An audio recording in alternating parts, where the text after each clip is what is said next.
If you're a facilities manager at a university, you know students rely on the cafeteria for breakfast, lunch, dinner, and the occasional late-night snack. So when a dishwasher breaks down and dirty plates pile up, the mess hall can turn messy in the blink of an eye. Enter Grainger. With over 1 million industrial-grade products and fast delivery, the product you need now is never far away. So you can turn that dishwasher back into a lean, clean washing machine. Call, click Grainger.com, or just stop by. Grainger, for the ones who get it done. Okay, so it looks like someone's been doing a deep dive on the Buccaneers and Giants rivalry, huh? Yeah. I got to say, I always thought this matchup was pretty interesting. Yeah. It's not like, the biggest rivalry in the NFL or anything, Right. but there have been some really great games Oh, yeah.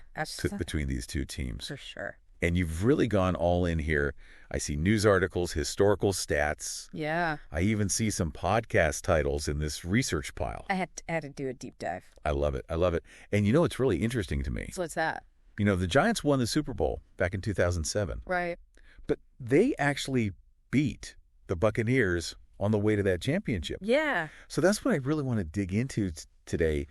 I mean, how does a team lose to the eventual Super Bowl champs Right. early in the playoffs and still end up winning it all? That's the question, isn't it? Yeah. So let's start with a little bit of a historical overview. Okay. Sounds good. These two teams, they first met way back in 1977. Yeah. That's right. Right after the Buccaneers joined the NFL. Yep. And since then, I mean, the Giants, they've kind of had the upper hand. They have. They've won 16 games. Yeah. To the Buccaneers 9 as of today, November 24th, 2024. As of today. So, but let's go back to that 2007 NFC wildcard game. Okay. You were saying this was kind of a pivotal moment for the Giants. Absolutely. I mean, on paper, it looks like just another win, Right. on their road to the Super Bowl. But it was way more than that. Okay. It was almost like a turning point in disguise. Oh, really? So think about it. The Giants were actually down Okay. going into the fourth quarter, Wow.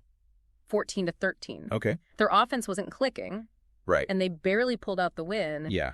But it actually exposed their weaknesses, and that was a good thing. Yeah. Because it forced them to adapt. Interesting. They realized they couldn't just rely on Eli Manning Right. to throw the ball all over the field, right? So Yeah. they doubled down on their running game and their defense. And that game essentially unleashed what became known as the earthquake defense, Oh, yeah. which became their signature I remember that. for the rest of their Super Bowl run. So a close win against the Buccaneers could have been the catalyst for their championship. It's one of those fascinating what ifs Yeah? in sports. Would they have gone all the way if they hadn't faced that adversity Right. early in the playoffs? We'll never know. We'll never know. But that Bucs game definitely lit a fire under them. Yeah, for sure.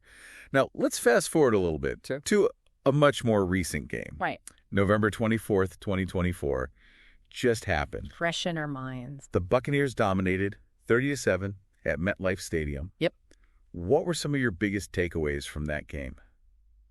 Honestly, it was such a relief to see Baker Mayfield finally deliver. Yeah. Remember, the Buccaneers were on a 4-game losing streak, They were. and the pressure was mounting for him to live up to the hype. Right. He didn't just manage the game, he took control. He did. 294 passing yards, that was great. It was... But it was the way he commanded the offense, Yeah. his decision-making, Uh-huh. that's what stood out to me. Absolutely. And I feel like this could be the game that gets Baker back on track.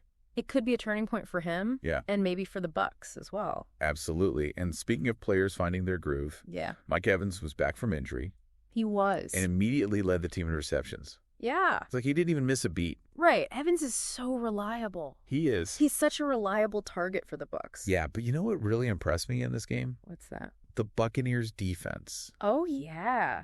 Holding the Giants to a mere 45 yards I know. in the first half. First half, crazy. That's incredible. It's a testament to their strategy, Yeah. Yeah. The Giants just couldn't find any rhythm offensively. It did seem like the Buccaneers had an answer for everything. It did. The Giants tried, They did. and it wasn't a good day Not a good day. for Giants rookie quarterback Tommy DeVito. Yeah. It's tough, It to be a rookie quarterback, Yeah. especially in a rivalry game. For sure. But that's what makes these matchups so interesting. It does. You get to see how players respond under pressure. Right. How teams adapt and evolve. Okay, so we've talked about some specific games, We have. but let's zoom out a little bit. Okay. Why do you think these rivalries, even the ones that maybe aren't as historically intense, Right. capture our imaginations? What makes them so special? I think they're all part of the NFL's ongoing story. Okay. You know, they create these compelling storylines. We Yeah. see emerging talent, and they offer these moments of brilliance and heartbreak, and that just fuels the passion for the game. Absolutely.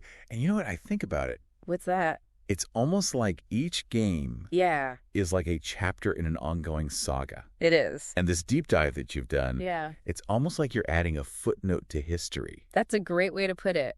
uncovering these hidden details and connections. Yeah, I love that. And all of us fans out there, Right. we're all constantly researching, analyzing, Yeah. discussing these games. Absolutely. We're all contributing to the legacy of these rivalries. We are all a part of it. So my final thought for everyone listening out there, Okay, shoot.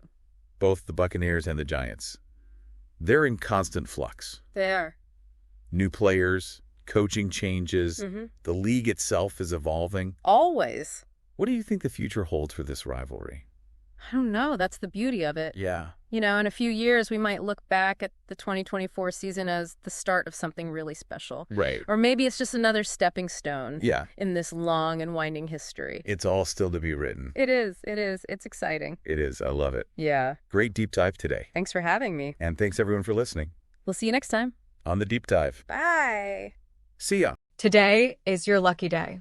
Today is the day that our $3 website works for you, paying you directly to your PayPal daily. Imagine $3 ongoing continuous payments to your PayPal account. Imagine falling asleep and waking up to $300 in your PayPal account. How would this make you feel? How could this help you? What bills could you pay? What kind of fun could you have? What does that retirement look like now? All for a one-time payment of $3. This website is DFY done for you, fully built and completely hosted, and never stops collecting payments for you. You have spent $3 on coffee on a regular, but that coffee won't help you create multiple streams of income. Click the link below.